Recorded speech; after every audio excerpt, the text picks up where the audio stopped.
Hello friends, welcome to divine miracles. आज मैं आपके लिए एक बहुत ही खूबसूरत किताब लाई हूँ जिसका नाम है ईश्वर के साथ बातचीत, जिसके ऑथर का नाम है नील डोनाल्ड वॉल्स। इस बुक के चैप्टर 1 में कुछ इस तरह है कि 1992 के बसंत में, मुझे याद है कि वह ईस्टर के आसपास की बात है, मेरे जीवन में एक असाधारण और अद्भुत घटना घटित हुई। और वह यह है कि ईश्वर ने मेरे साथ बातचीत करना आरंभ कर दिया, और वह भी स्वयं मेरे ही माध्यम से। आइए इसे मैं सविस्तार बताता हूँ। उस दौरान मैं बहुत ही दुखी चल रहा था, ऐसा हमारे बुक के ऑथर कह रहे हैं, व्यक्तिगत रूप से भी, भावनात्मक रूप से भी और रोजगार की तरफ से भी। ऐसा लग रहा था जैसे मेरे जीवन में हर तरफ विफलता ही विफलता व्याप्त हो गई है, जो कि अपने विचारों को एक पत्र के रूप में लिख देने की मेरी आदत थी। हालांकि उन पत्रों को मैं कभी भेजता नहीं था, इसलिए एक दिन मैंने अपना पुराना साथी, अपना पीला पैड उठाया और अपने मन के उद्गार उस पर उड़ेलने लगा। मतलब कि हमारे ऑथर कहना चाहते हैं कि जब वो बहुत परेशान थे तो वो अपने कुछ उनके पास पीले रंग के पेजेस थे जिस पे वो अपने जो भी उनके मन में चलता था वो उसमें अपना पूरा उसके अंदर लिख देते थे। ऐसे पत्र में उस व्यक्ति को संबोधित करके लिखा करता था जिससे मैं मान लेता था कि मैं उसके उत्पीड़न का शिकार हुआ हूँ। लेकिन इस बार तो मैंने जड़ पर ही वार करने का निश्चय किया था, यानी सबसे बड़े उत्पीड़क को सीधे सीधे पत्र लिखने का निर्णय लिया था।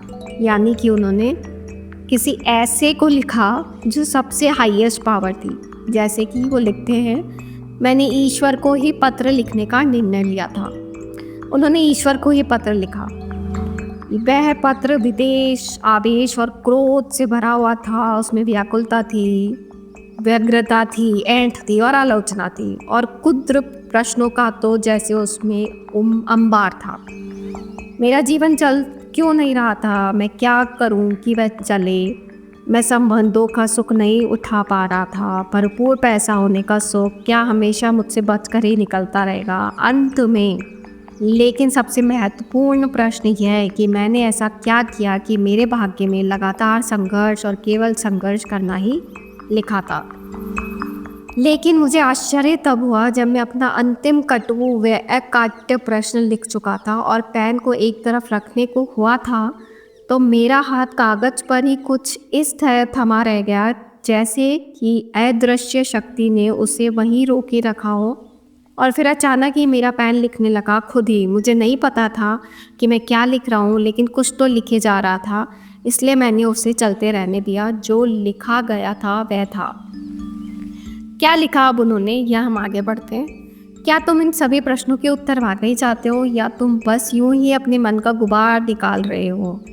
मैंने आश्चर्य से अपनी आंखें मिचमिचाई और फिर मेरे दिमाग में इसका उत्तर उछल कर आया। मैंने उसे भी लिख डाला। दोनों ही बातें हैं। यह भी सही है कि मैं अपने मन का गुबार निकाल रहा हूँ, लेकिन अगर मेरे इन प्रश्नों का कोई उत्तर है तो मैं उसे जानने के लिए भी बुरी तरह बेताब हूँ। बुरी तरह बेताब तो तुम बहुत सारी बातों के लिए हुआ करते हो, लेकिन क्या यह बेहतर नहीं होगा कि तुम अच्छी तरह बेताब भी हुआ करो? इस पर मैंने लिखा, इस बात का मतलब क्या है? और इससे पहले मैं जानता था पाता कि बातचीत शुरू हो गई है, तब तक वह शुरू हो भी चुकी थी। लेकिन मैं खुद इतना नहीं लिख पा रहा था जितना कि मैं ईश्वर मुझसे लिखवा रहा था। मतलब कि वो अपनी, हमारे जो ऑथर हैं, वो अपनी बातें लिख रहे थे उसके अंदर, और लिखते लिखते उन्हें पता ही नहीं चला कि वो अपने आप उनकी कलम लिखी जा रही है। मतलब वो ईश्वर से बात कर रहे थे और ईश्वर उनके बातों का जवाब दे रहे थे।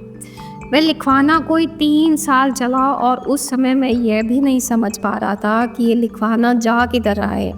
मेरे प्रश्नों के उत्तर तब तक नहीं आते थे जब तक कि मैं अपने प्रश्नों को पूरी तरह से कागज़ पर उतार नहीं देता था और अपने खुद के विचारों को दूर नहीं रख देता था। कई बार तो उत्तर इतनी तेज़ी से आते थे कि मैं उन्हें लिख भी नहीं पाता था, और इसलिए मुझे लिखने में घसीट मारनी पड़ती थी। जब कभी मैं भ्रमित हो जाता था या यह एहसास खो बैठता था कि शब्द कहीं और से आ रहे हैं, तब मैं पेन रख देता था और इस बातचीत से तब तक के लिए अलग हो जाता था जब तक कि उसमें पुनः शामिल होने और अपने पीले पैड पर पुनः अनुलेखन की प्रेरणा मुझ में नहीं आ जाती थी। अपनी उस मन स्थिति को बताने के लिए प्रेरणा से बेहतर और कोई शब्द मुझे सूझ नहीं रहा था।